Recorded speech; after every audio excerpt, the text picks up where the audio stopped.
Hey yo! Today I'm going to be ranking the very best of the units that can be acquired through heroic grails. I'm not going to do all of them because there's like over 100 at this point and we'd just be here all day. So if you don't see a unit on this list, then I deem them not worth talking about or just forgot about them, so leave a comment if you think that's the case. But all these units will go in everyone else tier. This list will be taking all modes into account, so if someone excels in any aspect, they'll get a higher placement. Also assume these units are at plus 10 with pretty good investment. Now let's get into the actual tier list. Just kidding, first I want to talk about all of these units who are all great for one reason or another, but are outclassed by another unit above them on the list. If you already invested in one of these units, then there's really no need to invest in their better counterpart unless you want that slight boost. You also just might like a character here more than their alternative. And now we're going to actually start with the list with C tier. Every unit here has a weapon that's pretty solid, which allows them to serve a very specific niche. First it's Ashnard, and his cool stat spread and weapon gives him a lot of defense, and he can pair very well with a far save on Aether Raid's offense. He's also here because he was available as a former one time, so if you picked him up, he's probably decked out with some cool skills. Runya has a really unique weapon that nullifies all penalties on her. If you stat stack with her, she can be a great tank in Aether Raid's offense. Kronia has a really unique gimmick, essentially being able to have Vantage and Null Sea Disrupt at the same time. This combo can be deadly against certain Aether Raid's defense teams, but a lot of the things counter her, like Healing Tower and Hardy Bearing. This makes her very situational, but still an option. Nasala with enough investment can be a great Gale Forcer or just melee initiator. Like Ashnard, if you picked him up as a Forma and you got some really good skills on him, he can definitely do some work in a ton of different modes. Marissa's weapon is really versatile and allows her to fill many different roles. It makes her special just really good, so she can be a great melee initiator, Gale Forcer, or even just a tank. That's it for C tier. Again, all these units are miles above those that aren't on the list at all, and they have a lot of good qualities. Now for B tier, these units are some of the best when it comes to doing their roles when compared against other free units. First up are Celica and Jafar, who both make for excellent far save armors. Their stats are different enough to make me want to mention them both here. Celica has a lot more resistance, while Jafar has a lot more speed. So which one you use is really up to preference. There are some great defensive and heritable daggers that you can put on them, such as Courtly Mask, the Cleaner, and Bottled Juice. Who named these? Aversa has always been a great option for Arena. Put Red Dual Flying on her and your opponents are no longer allowed to use buffs. Pair that with the fact that she's a ranged flyer and she'll have some great mobility as well. She's probably due for a refine soon, so I'd consider her a great investment at the moment. Lissa is just really cool as a far save armor, definitely being the most unique with access to all the gimmicky and heritable stats. She won't match up with some 5-star exclusive options, but is still a great budget option. Navarre feels often forgotten about, but honestly has the most consistent weapon for Gale Forcing in the entire Grail pool. He can by himself guarantee Gale Force to activate off one attack, making him really cool for Aether Raid's offense. That's it for B tier, and again, all those units are better at their role than most free alternatives. But A tier, on the other hand, is where we're getting to the point where these units are better than a lot of 5-star alternatives. We're going to start off with Black Knight, a great option for a near save armor. His Black Luna, while somewhat countered by damage reduction, still does a ton of damage to a lot of stuff. He also has a really good speed stat, which pairs well with the new Savvy Fighter skill. Shamir is a great option if you need a green unit in Arena. Having 185 BST, she is currently in the highest scoring caliber among free units. She's no slouch at combat either, being able to counter some of the most feared arena threats like Quam. Ignatz is also in that 185 scoring bracket, making him good for Arena. The upside of Ignatz is that he's an armor, so he can use far save for Arena or any general use really. The downside of Ignatz is that he's an armor, so he suffers from poor mobility. Walhart's Refine comes with so many stats. Like, why they chose to make Walhart in particular such an absolute chad is beyond me, but he sure is a lucky guy. This alone makes him great for stuff like Aether Raid's defense or summoner duels.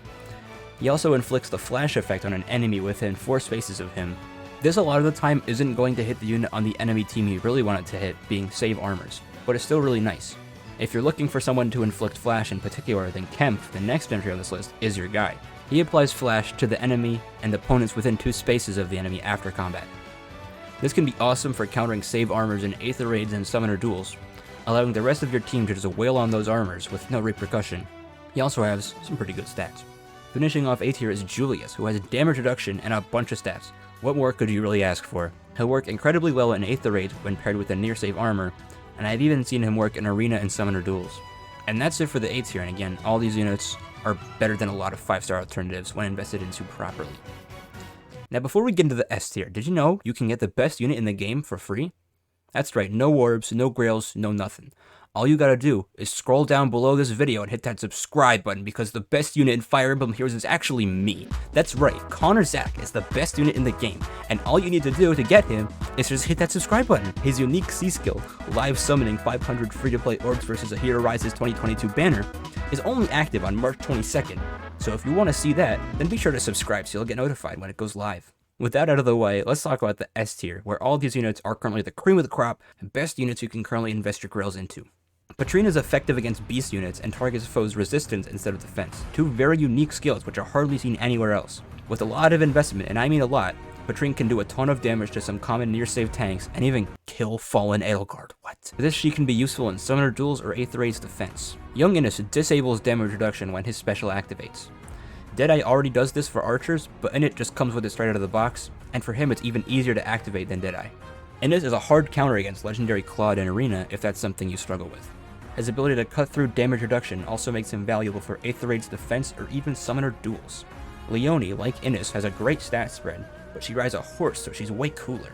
She has access to some great offensive inheritable bows like Reindeer Bow, Carrot Tip Bow, and Ninja Yummy. Dean is like Leone, but has access to some great inheritable daggers instead, like Bone Carver, Courtly Fan, Broadly Fan, Ouch Pouch? Okay, I'm done with that bit. But yeah, these two units are just excellent for Aether Raid's defense. Reeve inflicts the stall effect on a bunch of enemies on the opposing team. This effect disables skills that grant extra movement. This is easily one of the best supports in the game for Aether Raid's offense, stopping stuff like Legendary Sigurd and Brave Ulm. He can also be good in summoner duels. The captain effect, Turmoil, grants the user another space of movement, but Reeve is a direct counter to this as well. Arden is one of the best near-save units not only in terms of free units, but in the entire game. He has an absurd amount of HP and defense, meaning he can take a hit from most melee units and retaliate back with a double attack on his weapon, likely killing them instantly if his special activates. And last but not least, what I consider the current best use of heroic grails is Yanfei. No, not that Yanfei, this Yanfei.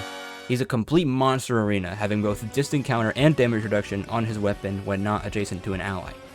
His A slot is free to run a solo or a stance skill, and in his B slot, he can run the absolute godsend no follow-up. I see a lot of people running double damage reduction on him, and that's kinda cute, but I promise no follow-up is the way to go. He'll win so many more matchups. He doesn't even have to run a 300 SP skill in his C slot because he has a preference weapon, meaning you can use a Tempest skill or something there. He isn't only good for Arena though, I can see him putting in work in Aether Raids too. I wouldn't particularly recommend him for summoner duels because of all the dual qualms running around, but who knows, maybe you can make it work. And that's it for the tier list. If you disagree with anything, then please do leave a comment. I'd love to have a discussion about it. All I ask is that we keep it civil. It's just a video game at the end of the day. If you want to argue, then let's make it about something serious, like who the best waifu of all time is and why it's Marin Katagawa from My Dress Up Darling. For real though, I honestly can't thank you guys enough for the reception on my legendary tier list video. It's by far my best performing video yet, and if you enjoyed that one, I really hope you enjoy this one just as much. I'll probably make a mythic tier list soon. There's already one on my channel, but it's really bad, don't watch it. I'm just gonna make an updated version. In the meantime, I plan on doing some fun streams right here on YouTube, so if that's something you're interested in, then be sure to subscribe and get notified. And as always, really, thank you so much for watching.